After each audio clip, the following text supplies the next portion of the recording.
Noise Pilot. Hello, my name's Ethan, and today we're going on a tour of the Fremantle Prison. Well, I say we're going on one today, but we actually went on this tour 8 years ago. This show was made for broadcast on the Vision Australia radio network back when I was at uni, and I'm really excited to say we're going to relaunch it on the Noise Pilot podcast network.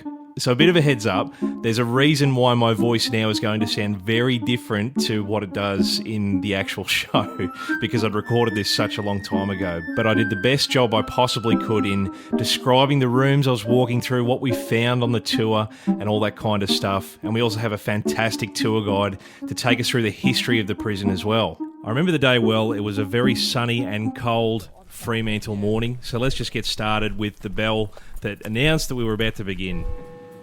The clock tower chimes on the hour, and the tour guide rings the bell. Sarah then takes me into the prisoner reception room. Sarah and I are stood at the entrance. The room is spacious with a hard, dirty green floor and faded white walls. Along the wall on the right runs a long wooden bench. It is low to the ground with no arms or back support. This was the first room you would have come across as a prisoner.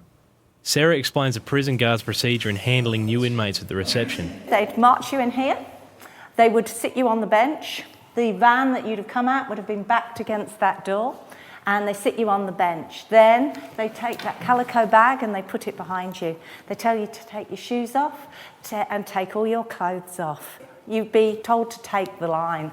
To take the line means you stand here naked, and the prison officer basically walks around, checks your hair, checks your ears, checks your nose, checks your mouth. What's he checking for? And drugs, probably. 1960s, lots of drugs and stuff like that. Prison really changed then. You get a very different, more people, but it's a very different sort of criminal as well. Anyway, so they'd be checking, right? They'd be checking all those things. The last bit, of course, did involve a glove and a torch. Oh, no. Oh, really? That's what the H is on the floor. That's actually where they'd stand. In the centre of the floor, there are 3 lines marked in faded black paint. They form what appears to be the letter H. The inmate will be able to take a normal standing position between the 2 vertical lines. Now, if you have a look over there, that they call the goldfish bowl. Sarah points to a cubicle in the far right corner of the room, beside the bench. The cubicle is not much bigger than a telephone box, with wooden framing and transparent glass walls. This cubicle would be used to separate certain inmates from each other. And of course, you're always going to have people who can't be next to other people. Everybody would have known each other, okay?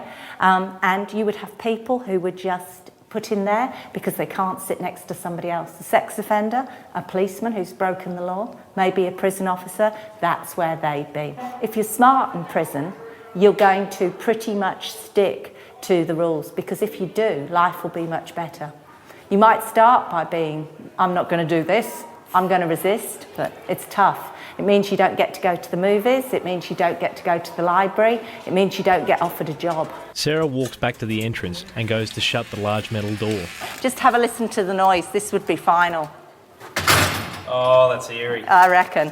Go back to, say, 1990s, because that's when this shut, 1991. So just imagine that you've been told you're going to end up here, but now it doesn't look that bad, does it? You've been brought in a van, you're standing in a 1960s room, you've been showered, and you're thinking, it's all not that bad yet. Oh, I beg to differ. But then you wait, you walk through that next door, and it's like going back 100 years. Okay, come on through. We walk outside to the prison grounds. The limestone walls surround us, with razor wire on top. Directly in front is the building that holds the prison cell blocks. It stands 4 stories high. Over here, can you see sports grounds? You've also got veggie gardens. Veggie gardens, huge success until the 1960s. And then, depending on what you think, could have been a bigger success because they started growing illegal herbs. They used to use all sorts of things. They used to have tennis balls used to appear over the wall. You can fit a lot of seeds and stuff in there. We enter the First Division cell block. There is a large metal staircase in front of the doorway. To the right we can see down the cell block corridor. It is wide with several thick doors on the walls leading to the prison cells. The 3 stories above are visible from the ground floor, with walkways, railings and cell doors along the wall. Okay, so we're now in what they call First Division. Looks very ship-like. The reason is because it's designed by Royal Engineers. Royal Engineers, of course, naval people. They're going to use their shipbuilding skills. A few modern prison things here. The poo bucket. Original, right? Everything here you see is original because... Cleaned? Yeah, well, we do our best. By the 1960s, two men were sharing a cell. Not only are they sharing a cell, they're also sharing the poo bucket. Oh, no. Okay. A water bucket as well. Looked very similar. So there was room for error in the night. Okay.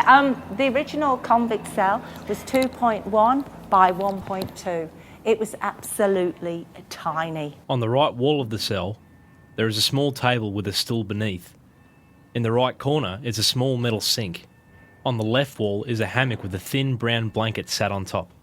These are all less than an arm's length away from each other. And then you just make your way down. You can see where they made the cells bigger, okay? You can see where they chiselled out the floor because they weren't getting enough air through the door. They used hammocks for a long time, did they? They did, but you can imagine if you were spending a lot of time, and convicts spent quite a lot of time inside or out working, there was more room. You can roll up your hammock. And then you get the slightly bigger cells by the 1920s to 1960s. 1960s, like we were talking about in reception, guess what? Suddenly you've got overcrowding, you've got too many people, and that's what that is. You also see a camping toilet here, and you think, great, no more poo buckets. But they drank the alcoholic solution out of them. They had to go back to the poo bucket. Directly above is a sheet of fencing wire that is suspended in the space between the walkways of the first floor. If any of the inmates were to jump from one of the higher floors, they would be caught by the net instead of landing on the ground floor. That didn't go in until quite a lot later, until about 1923. So there's a lot of history at the prison before the suicide net goes in. Were there many people recorded to have... Did they record them though? Ah, I see. Right. If convicts died, it was very careless. Convicts were expensive to bring out here, so they're not going to record that. Right. Okay. You couldn't be careless with them because they were here to work. These are a few modern things. Spend slips. So you earn money in prison. That means that once a week you can apply to the luxury man. Tiny teddy biscuits, sun cream, second-hand TV, cigarettes. Right. Cigarettes were used like a currency, and of course most people smoked. You had to save 10% of what you were earning. Then you could transfer some money out. Sounds pretty fair, doesn't it? But occasionally you get prisoners who come back and on visits. It's not unusual. I had one guy who was cleaning all the gun towers in the 1970s. And let me tell you, it took a long time to save the $250 before you could transfer money out. Blue forms were where you wanted to see your lawyer, wanted to see your social worker. Put in an application and then you wait. Mail censored. Right up until November 1991. They would physically cut anything they didn't approve of out of your letters. Further down the First Division corridor is the kitchen. We first enter the washroom, standing at the entrance. The room's nearly empty. There are stainless steel sinks that run all the way along the far wall. In the near right corner is a stainless steel bench top. It's all been pretty much taken out because when they shut the prison down, they recycled a lot of the stuff to it. The kitchen was the best job to have in prison times. You got first pick of the food, you got fresh clothes every day, you got a shower every day. You shared the little yard that's just at the back of us with about 25 other people. It was a good job. Usually given to somebody who's committed a crime of passion, killed somebody close to them, but probably won't kill again, probably had a brain snap. You could be a really bad person, but you could be a good prisoner. And like we said, that's going to make your life better. We walked into the next section of the kitchens, and a sound started playing through a set of speakers suspended from the corners of the room on the ceiling. The sound that played was an actual recording of the kitchens from when the prison was still functional.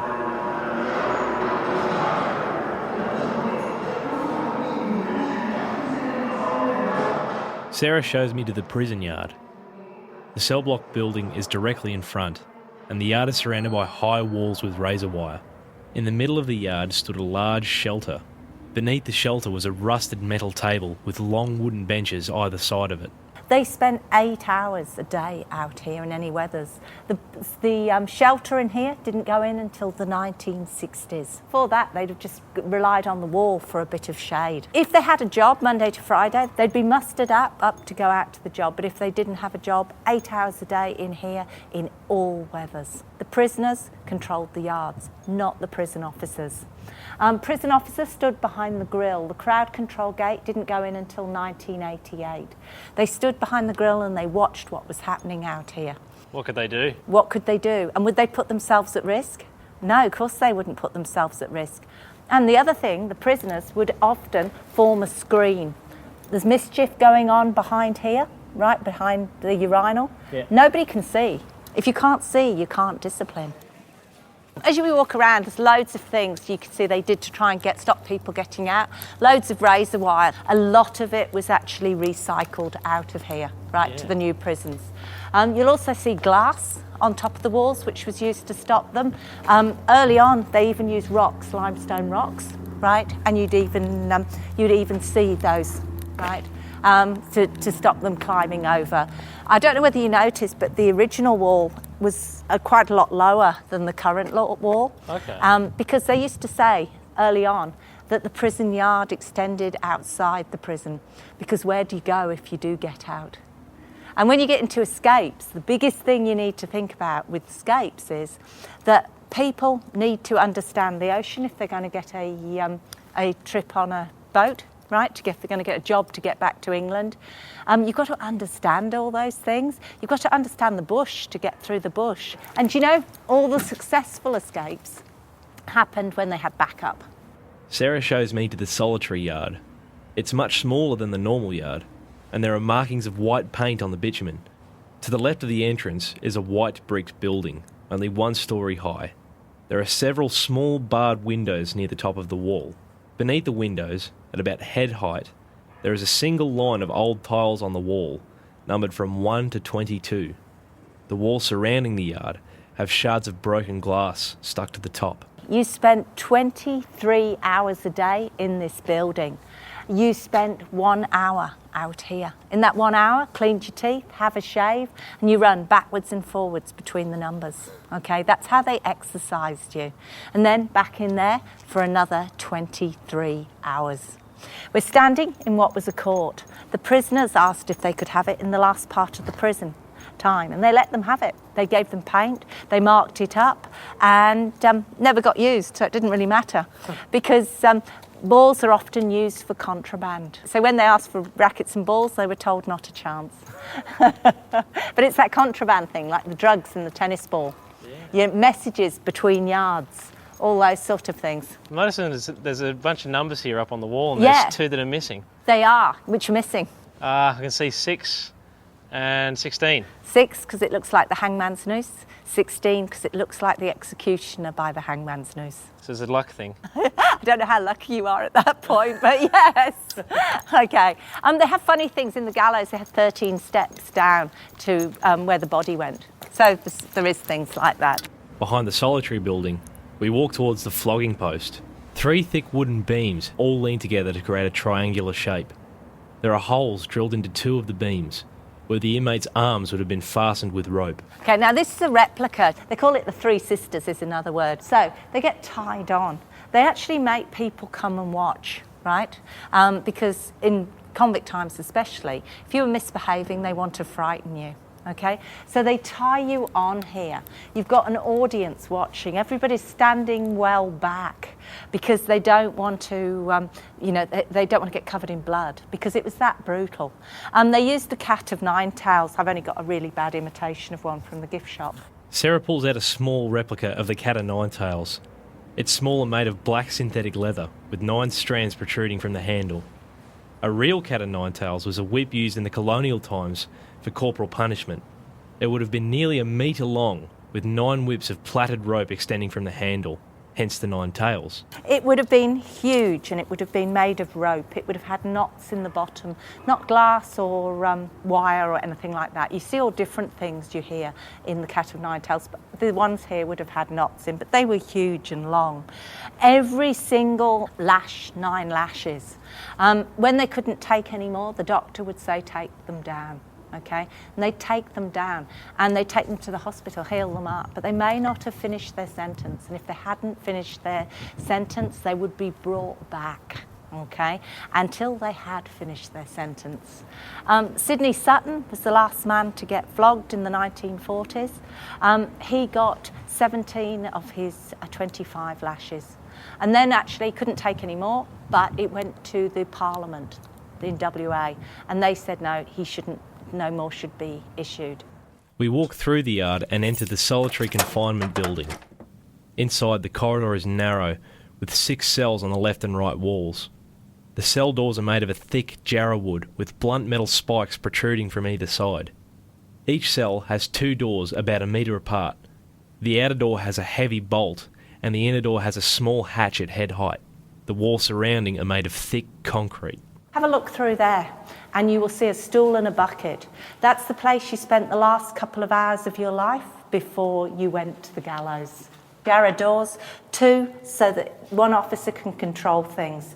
He can open that, he can pull down the hatch. The officer puts the food there, the prisoner comes forward, shows that there's nothing in his hands, he can take the food. Hatch up, there you go. This would have been a place of torment. The only objects in the cell are a bucket and a small wooden stool. One small window near the top of the back wall lights the room.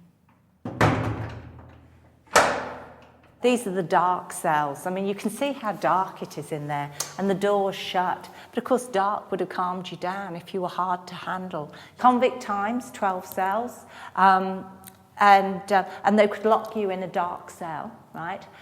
Later on, you did get a daytime cell and a nighttime cell. Daytime cell, bucket, blanket and a Bible. Nighttime cell, a mattress. Mattress that was always wet from people's bodies. When this opened in 1855, it was under constant use. So you can never get rid of the rats and mice living in here, the cockroaches, the fleas. It was absolutely a shocking, shocking place to be. But it was also the last place you spent time before you went to the gallows. That cell number 1, last couple of hours of your life. Morning of the execution. 44 men, 1 woman went to the gallows. Eric Cook, the last man, you've probably heard of him, in 1964, who went. Morning of the execution, 2 prison officers came through the front gate. They would walk across there, you can imagine it, can't you, in the early morning light, walking across to the boss's office, which was under the church. They picked up a fresh set of clothes that had ties across the front, a bit like a lace. Then they would leave there, they would walk down the parade ground. When they got a couple of windows from the end, Eric Cook heard them coming. You can imagine, again, keys rattling, 2 sets of feet, the 2 of the 4 cornermen coming to get him. And he called out to them, said, "Is it time?" And they said, "'Fraid so, Cookie, 'fraid so." Got him up, standard prison breakfast of toast, fresh set of clothes and a shower. And then he's walked back up there through the main cell block. They even talk about that. They talk about the men in the main cell block, early morning, hearing the 3 sets of feet. Eric Cook plus the 2 cornermen walking through the main cell block. They get to here. When they get here, Eric Cook had already confessed to the police and to his priest for 2 crimes that other people were in prison for. He reconfessed half an hour before his execution. He swore on the Bible that he'd committed those crimes. And then afterwards, he would have had his feet shackled, his hands put behind his back, hood put on his head, and then he's walked through to the gallows. It takes under a minute. By this time, all the other prisoners are locked out in the yards. They talk about the silence over the yards, a huge body of men as they wait silently for the execution to take place.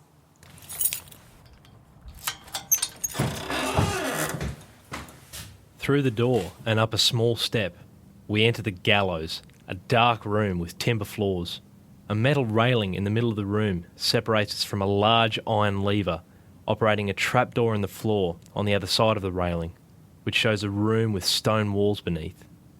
A large wooden beam is suspended over the hole in the floor, with a hangman's noose draped over it, dangling over the trapdoor. Morning of the execution, we've gone through the routine over there. Now the man will be walked through to here. When he gets to the bottom of the steps, they pull the hood down over his face. They walk him through here. The executioner was a man from the eastern states. His father had done the job before him. He would come over and he would see the person to be going to the gallows. They would be weighed, they were measured. It was worked out on a mathematical equation to work out your weight, your height, the drop of rope needed to break your C1, C2. Nobody is going to be strangled to death. There are no second chances with this, right? Anyway, what would happen is he would be walked through to here. The trap door would be up. 4 cornermen standing on the planks over the hole. If the man is really frightened, he can be sat on the chair and he can be dropped on the chair.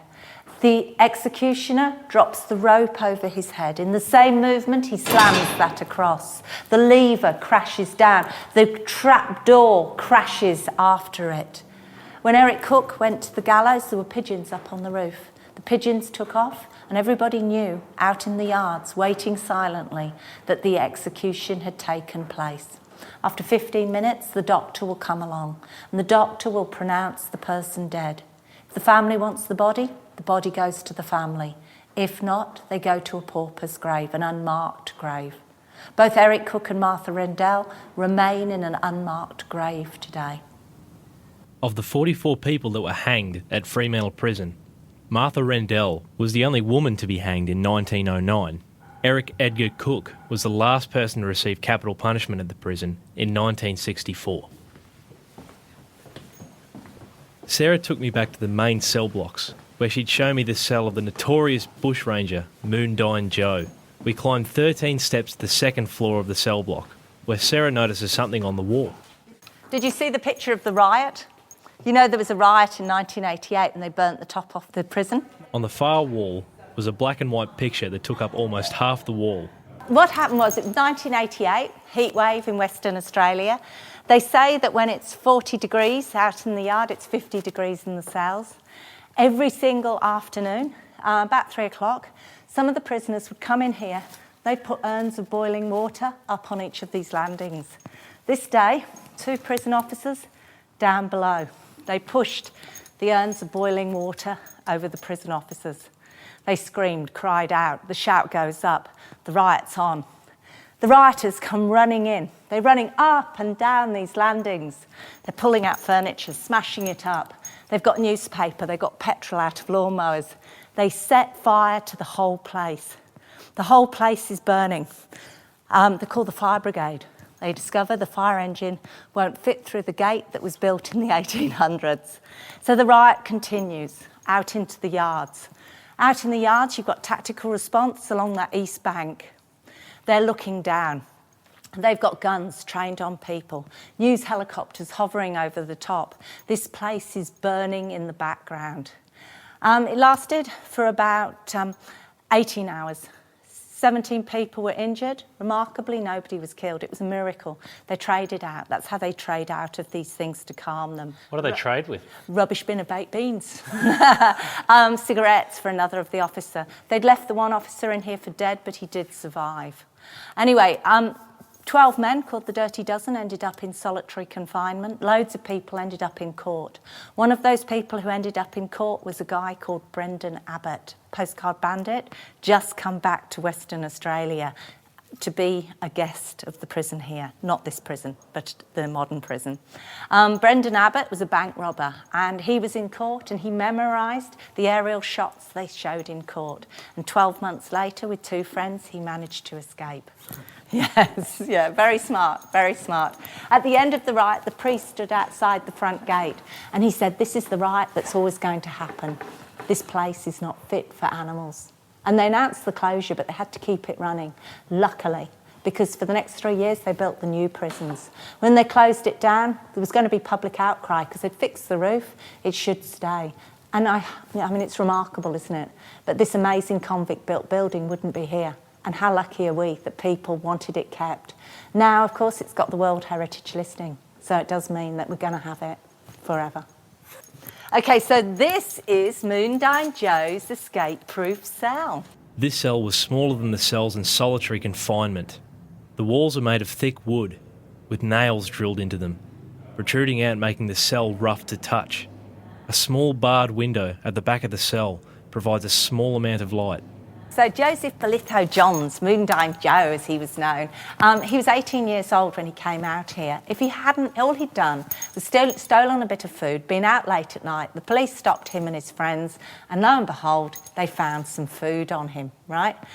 They identified that it was stolen and he went to court. Less to say, he wouldn't have had a problem if he'd have had less to say. But the judge got sick of him and sentenced him for transportation. When he got here, guess what? No, not built, so he gets sent on his way. Convicts, if they could get them out working straight away, they did. Okay, so he's sent on his way, and he became an animal tracker. Any animals he finds without a brand on, he can claim them. And he was working outside 2J, and for 8 years he did fine. And then he said a horse strolled into his yards. That horse belonged to the local judge. Okay, the local judge wasn't too happy. He escaped from 2J jail. He escaped with the judge's horse and the judge's saddle. Okay, he got sent down here. They say he was very charming. They also say he was handsome, and he wasn't. But anyway, he managed to talk himself into another ticket of leave. 4 years later, he's caught for killing an ox, sent back again. And then the escapes really happen. Hampton was a bully. He was here, and he didn't like Moondine. First time Moondine escaped, he was just in a work party. He slipped away and off he went. The next time he escaped, he was in his cell digging around the lock in his door. And they put him into solitary, and somehow he escaped from solitary over the wall, which is really impressive. That was the next escape. He joined up with some other prisoners. They got the leg irons off in a blacksmith shop, but he got brought back to here. And now he got chained in the yard. And Hampton told the papers it was a refreshing sight to see Moondine Joe chained in the yard. Then they built the escape-proof cell. Colin Hampton built it. It's got a grill. It's high up in the prison, your third story, and it's got a grill. It's got lots of what looks like dog spikes. Oh, what's the purpose of those? Well, he can't dig out, can he? They were deadly serious. Anyway, it's very dark as well. And so Hampton, having already said that it was a refreshing sight seeing him out in the yard, Hampton then says that if he escapes from there, you escape from there, Moondine, I will forgive you. But after a couple of weeks, he's getting sick. So the doctor says he's got to go out breaking rocks. He's out in the yard breaking rocks. He actually manages, because they get lazy about moving the rock pile away every night back in here, he actually manages to escape through the wall. Okay, he's gone for 2 years. People helped him because they liked him. But then he gets caught up at Horton's Winery. Somebody's died in the river. Now, evidently he tried to run past the police because the police were out there pulling the body out of the river. And when they got the body, they went to the cellar, and he was in the cellar. Now, they say that if he had have actually have hidden in the cellar, he'd have got away with it. But he didn't. He tried to run past them. Anyway, he ends up sent back here. Doesn't spend long. They give him a ticket of leave. He's too much trouble. As an old man, he was found totally crazy. They keep sending him on his way. He ends up getting married. He ends up with a son, and he's part of the gold rush, but he's crazy as this old man. Keep putting him in the mental asylum, and he keeps escaping. This show was made for broadcast on the Vision Australia radio network and produced by Ethan Kavanagh. Thanks to assistant sound recorders Paul Scaramella and the volunteers that helped me get this project off the ground at Vision Australia Radio. I look forward to sharing the other episodes with you and hopefully making some more. I've set up a crowdfunding website if you'd like to donate. It takes a team of people and lots of hours to produce these episodes, and I'd love to show off the awesome places that you can go and spend a day in Perth. So head to the Noise Pilot socials at NoisePilotAU if you want to find out more about that, as well as all the other awesome shows that we have on the network. But thanks for listening, and we'll see you next time.